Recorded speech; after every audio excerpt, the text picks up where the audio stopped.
pas que je suis un bon réalisateur, je dis j'ai fait un beau film, c'est beau. Certain, c'est que ce film m'a vraiment transformé. Combien le cinéma est important pour nous? Est-ce que les gens ont envie qu'on leur parle de la vie? Les cinéastes ont besoin qu'on s'intéresse à eux, vous le savez. J'ai fait ce Gremlins fan film en 2008 déjà. Et puis disons que oui, c'est assez drôle parce que ça m'a permis d'avoir des contacts avec effectivement mes héros d'enfance comme Joe Dante, ou Rick Baker, Chris Wallace, qui étaient à l'époque les big boss de Hollywood.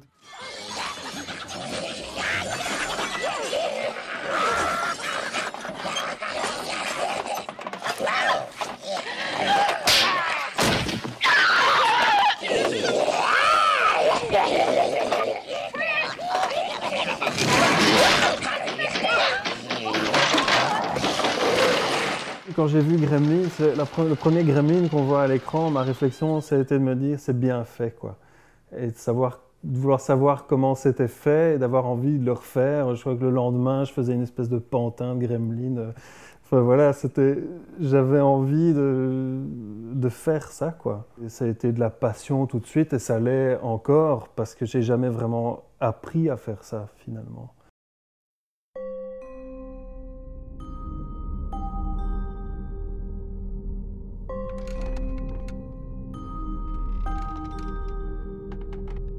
Le monde, il est très grand. C'est des étages reliés par des escaliers. Les étages, c'est des pièces reliées par des couloirs. Et tous les étages, ça fait le monde. En fait, ce film, c'est un projet vraiment personnel, bien que ce soit une adaptation. Et ça m'a d'ailleurs moi-même surpris d'avoir envie de faire une adaptation.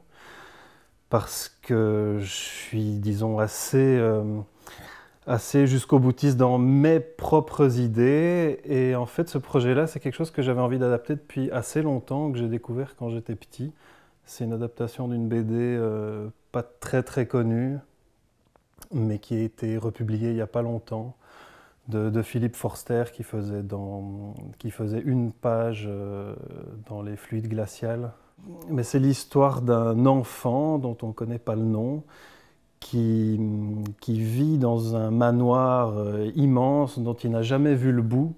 Et cet enfant a une deuxième tête mutante, comme ça, un peu bizarre, à côté de sa propre tête. Et sa mère ne l'a jamais laissé sortir de la maison, en fait. Et il ne sait pas qu'il y a un monde à l'extérieur. Et son but, enfin leur but, puisque c'est une espèce de frère siamois, leur but est de trouver le bout du monde. Le monde, on ne sait pas encore où il s'arrête. Alors on a juré qu'un jour, on y trouverait le bout. On l'a juré sur les têtes de maman.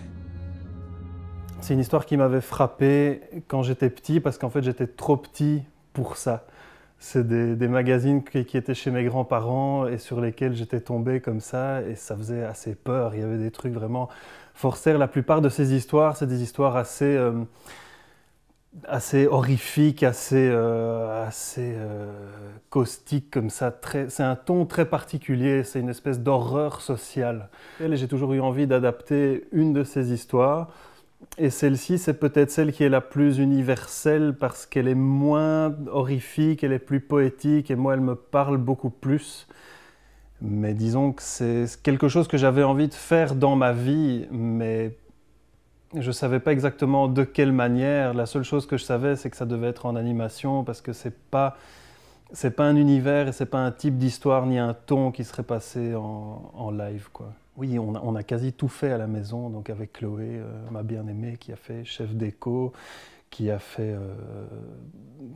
bricolé à peu près tout ce que je ne pouvais pas bricoler tout seul. Enfin, on a vraiment fait ça à deux sur toute la longueur. Et bon, l'animation aussi, donc la construction des marionnettes, des décors, l'animation. Et puis voilà, là pour la post-prod, je suis tout seul, mais à part ça, on a juste eu une costumière. Et puis on a eu Arnaud Hoc qui est venu éclairer les marionnettes une fois que les décors avaient été tournés ici. Et ça a été un tournage de je pense, une quinzaine de jours, uniquement de marionnettes sur fond vert. 0, 1, 2, 3, 4, 5, 6, 7, 8, 9, 10, hop, tac, tac, tac, tac, lumière.